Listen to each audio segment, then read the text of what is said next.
तो अजीत, मैं आपको बताऊं, small each of the skin से लेके सोरियासिस तक, it's an autoimmune condition. It is deficiency of the microbiome.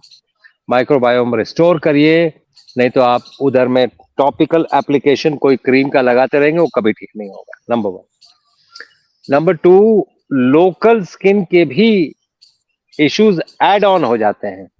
तो लोकल स्किन के लिए विटामिन ई, आप अगर पौष्टिक आहार लेंगे या आप हमारे डेप्थ डाइट पे आप अगर देखेंगे, हम स्प्राउट्स देते ही देते हैं. Sprouts are the richest source of vitamin E. तो आपका स्किन अमूमन बहुत अच्छा रहेगा. तीसरा ये है कि सोप लगाना बंद करें, मिट्टी लगाना शुरू करें, या मिट्टी का साबुन यूज करना शुरू करें. अगर आपको कहीं से नहीं मिलता है, हमारे यहाँ मिट्टी का सोप है, हम आपको यहाँ से भेज सकते हैं. लेकिन फिर भी हम चाहेंगे, क्योंकि हम ये नॉन कमर्शियली, बहुत स्ट्रेट फॉरवर्ड नॉन कमर्शियली हम बात करना चाहते हैं.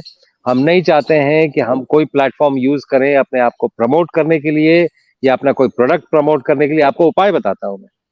आप अपने घर में तुलसी उगाएं, और तुलसी के नीचे की मिट्टी जितना पावन मिट्टी और कहीं की नहीं होती है. अपने घर की तुलसी है, आपके आंगन की तुलसी है, उसके नीचे की मिट्टी लें और मिट्टी यूज करें स्किन पे, आपका प्रॉब्लम ठीक होगा. जी.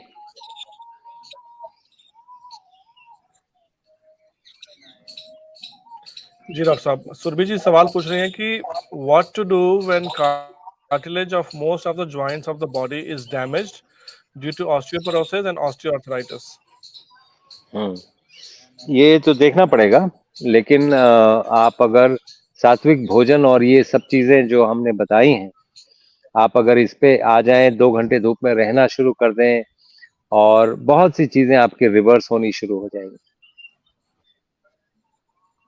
जी. जी जी डॉक्टर साहब, थैंक यू. जो लोग B12 और इसकी बात कर रहे हैं, विटामिन K2 की, अगेन मैं बोलूंगा एक मेरा फर्मेंटेशन वाला वीडियो आप लोग देख लें, आप लोग के सारे क्वेरीज आपके जो है ना वो सब बिल्कुल क्लियर हो जाएगा. डॉक्टर साहब, 2 सवाल है अभी. तो पहला सवाल है एडवोकेट संदीप राणे जी का. ये पूछ रहे हैं कि what is the remedy of sacralization of lumbar vertebra, please बताइए. Sacralization of lumbar vertebra. और दूसरा सवाल मेरा डॉक्टर साहब कि आज आप, मुझे तो लग रहा है कि आप हल्दी वाला पानी पी रहे हैं, क्या पी रहे हैं, हम जरा दर्शकों को भी क्लियर कर दें. हाँ, ये हल्दी वाला ही पानी है. जी और हल्दी, काली मिर्च और पानी, इसमें थोड़ा सा अजवाइन डाल दिया है मैंने, और थोड़ा सा सौंफ डाल दिया है. वो इसलिए कई जी. बार डाल दिया जाता है कि हल्दी वाटर का टेस्ट सब लोगों को नहीं अच्छा लगता. मतलब मुझे तो कोई फर्क नहीं पड़ता है, लेकिन यहाँ पर कई लोगों को उससे वॉमिटिंग आती है. तो हम ये थोड़ा सा अजवाइन और वो डाल के ना, उसका टेस्ट कैमोफ्लेज हो जाता है, बहुत अच्छा टेस्ट भी होता है, और फिर आप हल्दी पी भी पाते हैं. तो मैं वही पी रहा हूँ.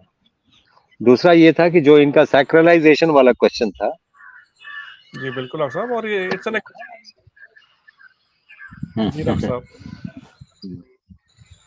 तो जो जी प्लीज. राणे जी का जी जी. सैक्रलाइजेशन वाला था.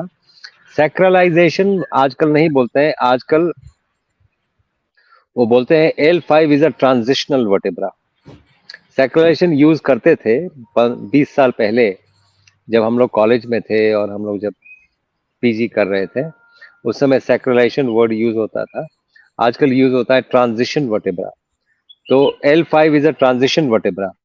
ये जो भी इंग्लिश, हिंदी, उर्दू, हम जिस भाषा में लंबी चौड़ी बातें कर लें, उसका बेसिक्स ये है. आपका वेट ज्यादा है, आपके जो वर्टिब्रा है आपका वेट नहीं सहन कर पा रहे हैं, पेट आपका ज्यादा निकल गया है, और वो आप दूसरों से कंपेयर करके ज्यादा या कम मत सोचिए. आपके शरीर के लिए वही ज्यादा है. अगर सैक्रलाइजेशन हो रहा है तो वो क्या होता है कि वो वर्टिब्रे को प्रेस करता है सैक्रम से, और वो आपस में मिलने लगते हैं. उसको कहते हैं सैक्रलाइजेशन ऑफ L5 वर्टेब्रा. तो आपकी फ्लेक्सिबिलिटी भी जाती है. इसीलिए योग करना जरूरी है. इसीलिए सूर्य नमस्कार रोज करना जरूरी है, क्योंकि अगर आप सूर्य नमस्कार करेंगे तो सैक्रलाइजेशन कभी भी नहीं होगा, लाइफ में कभी नहीं होगा.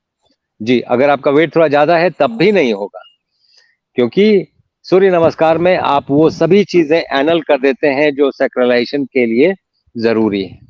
जी जी डॉक्टर साहब, थैंक यू वेरी मच। और दोस्तों, आप लोग सवाल जो पूछ रहे हैं काफी बढ़िया से हिना ठुकराल जी जवाब दे रही हैं, लेकिन